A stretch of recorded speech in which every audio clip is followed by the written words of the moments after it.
En introduction, il faut dire que lors de la récente épidémie de maladies à virus Ebola, les rituels funéraires ont été considérés comme potentiel facteur de propagation du virus. Et en Côte d'Ivoire, ils ont été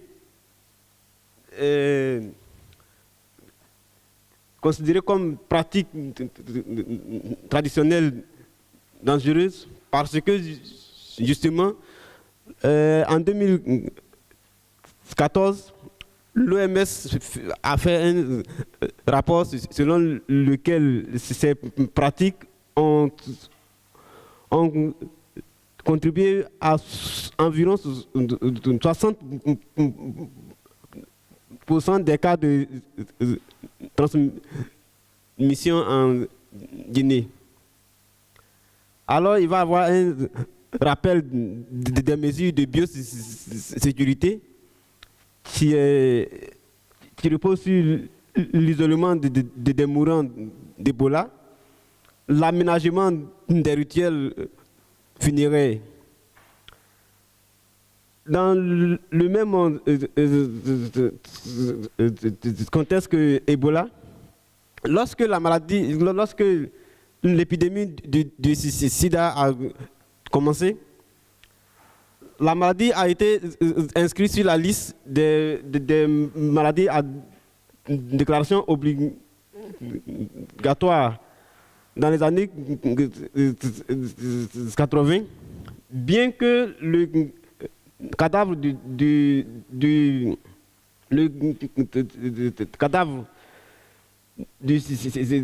sidéen ne soit pas contagieux. Alors, cela va avoir pour effet collatéral le cadavre sidéen qui est astreint au droit funéraire. Donc, ces mesures vont faire que les parents seront souvent obligés de faire la mise en biais immédiate et donc ne peuvent pas exécuter les rituels comme ils se devaient. Le constat, c'est que Ebola et Sida apparaissent donc comme symbole de mort collective. Le constat est un peu contrasté. Pour le Sida, lorsqu'il a commencé, on a vu donc des associations, des contestations. Et aussi le paradoxe de la peur du mourant sidéen, c'est que quand le sidéen quand la personne vivant avec le VIH est confirmée porteur de la maladie, ces personnes-là sont souvent repoussées par les familles, mais quand ces personnes-là meurent, il y a quand même un minimum de rituels pour accompagner ces morts-là. Au niveau de la maladie à virus Ebola, on parle plutôt de réticence communautaire. Et en Côte d'Ivoire, il y a eu un ensemble de mesures suivies de campagnes de sensibilisation. Même malgré ça, les pratiques n'ont connu aucun changement. Donc, l'objectif de ce travail est d'analyser la recomposition des formes de sociabilité en contexte de mort dite collective. Ce travail repose sur une recherche bibliographique. Les méthodes de recueil de données sont les méthodes classiques de l'anthropologie, avec la tenue de journal lors de l'immersion. Entretien individuel semi-structuré avec 49 répondants, répartis entre plusieurs catégories d'acteurs.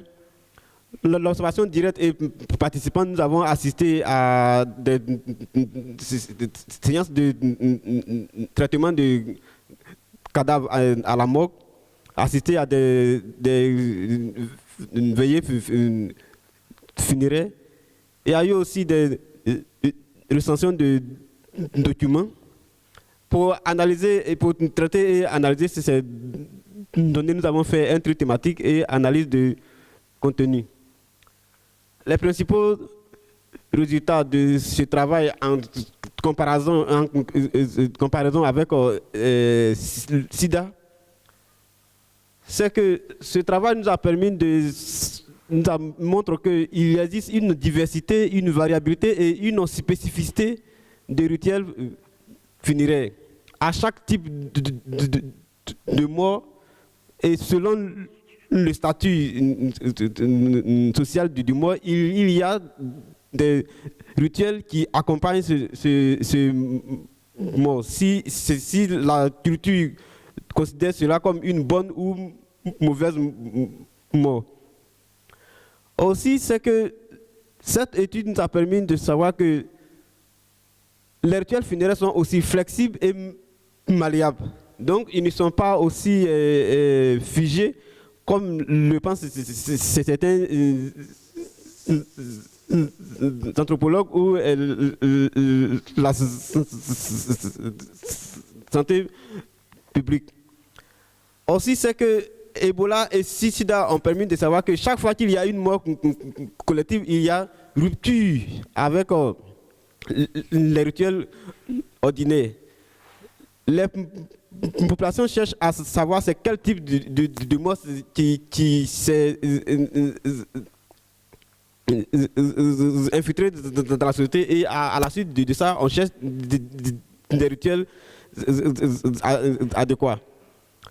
Aussi, c'est que SIDA et Ebola ont corroboré l'antériorité de la mort sociale sur la mort collective. Puisqu'on dit que SIDA, il n'y a pas auparavant on disait que SIDA, il n'y a pas de médicaments, et de la même chose, on dit aussi que Ebola, il n'y a pas de médicaments. Du coup, lorsqu'une personne est atteinte de l'une de ces maladies, systématiquement, la personne est considérée comme morte. Et on sait aussi que l'attitude des personnes envers un mort et un vivant ne sont pas toujours les mêmes. Aussi, SIDA et Ebola ont corroboré donc le caractère ambivalent du cadavre. La personne humaine qui déjà, lorsqu'elle meurt dans des conditions dans des conditions considérées comme ordinaires, le cadavre déjà fait peur, et avec SIDA et Ebola, cette peur va encore augmenter, alors qu'on est obligé d'organiser les rituels nécessaires pour l'accompagner. Aussi, il y a un regain des protestations, des contestations, mais souvent pas toujours avec les mêmes acteurs. Pour le SIDA, ce sont les personnes porteuses du virus qui étaient plus actives, même si souvent il y avait des parents. Mais dans le cadre de la maladie à virus Ebola, ce sont plutôt les familles qui luttaient plus pour leurs malades. Mais on se rend compte que les enjeux sont souvent nuancés. Ici, dans le cadre de la maladie à virus Ebola, les familles réclamaient plus la reconnaissance de leur culture, donc un peu plus pour la collectivité, Alors que pour le sida, les malades luttaient pour eux-mêmes leur propre reconnaissance, donc avoir accès aux médicaments pour pouvoir être enterrés comme toutes les autres personnes. Ensuite, SIDA et Ebola, chaque fois qu'il y a des cas comme ça, il y a une recomposition donc, des liens sociaux et une subsistance des liens sociaux, quand bien même que, ces maladies-là sont considérées comme dangereuses ou contagieuses. Aussi, SIDA et Ebola ont montré que les rituels funéraires sont comme des impératifs sociaux culturels et que chaque fois qu'il y a un cas de décès, quel que soit le risque, il est impératif d'enterrer le mort avec les rituels nécessaires. En discussion, nous posons le problème le paradoxe de la sociabilité. C'est que les rituels funéraires apparaissent pour les populations, donc se présentent comme des formes de résilience et d'adaptation face à la menace de la mort. Et aussi, ce sont ces mêmes mécanismes-là qui sont considérés comme un risque, comme des pratiques traditionnelles dangereuses. Alors que, comme le disait Tambo, dans une société où les populations n'ont pas de moyens, elles n'ont que leur sociabilité pour subsister. Et ce sont ces éléments qui leur permettent de vivre, qui deviennent aujourd'hui la source de leurs problèmes. Donc, vous touchez votre parent, vous mourrez, alors qu'il faut le toucher pour psychologiquement accepter cette séparation. Donc, en conclusion, nous disons que les rituels funéraires, en tant que forme de résilience et d'adaptation, permettent à la culture d'obtenir une victoire symbolique sur la mort. Aussi, du coup, les mesures de santé publique apparaissent comme réductrices des capacités des populations. Donc, elles n'offrent plus assez de choix aux populations de pouvoir faire face à elles-mêmes, faire face à ces menaces-là. Donc, ça réduit le champ d'action des populations. Ensuite, c'est que ces mesures donc, vont générer d'autres formes de risques, tels que le délitement des liens sociaux, des censures communautaires, parce que si les rituels n'ont pas été exécutés comme ils se devaient, le parent peut être considéré comme la cause d'un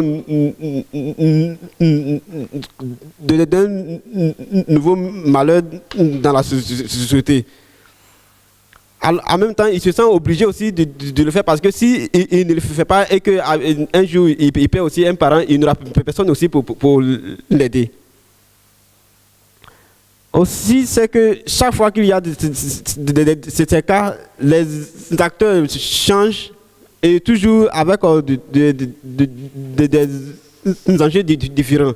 On est donc dans cette dimension des usages sociaux de la mort, surtout quand elle est collective. Lorsqu'il y a une masse de morts, chacun profite de ce type de morts tels que le sida et Ebola pour faire passer d'autres messages ou pour revendiquer d'autres choses. Mais il faut dire que cela n'est pas aussi mauvais et qu'il y a des possibilités dans la culture pour faire face à ces pratiques. C'est que dans chaque société, il existe ce que l'on appellerait des contre-rites, à partir desquels l'anthropologue peut s'accrocher ou la santé publique peut s'accrocher pour faire passer les messages de sensibilisation. Donc les mesures de biosécurité doivent partir des contre-rites, donc des formes de résilience qui existent déjà dans les sociétés et que les populations connaissent mieux. Je vous remercie.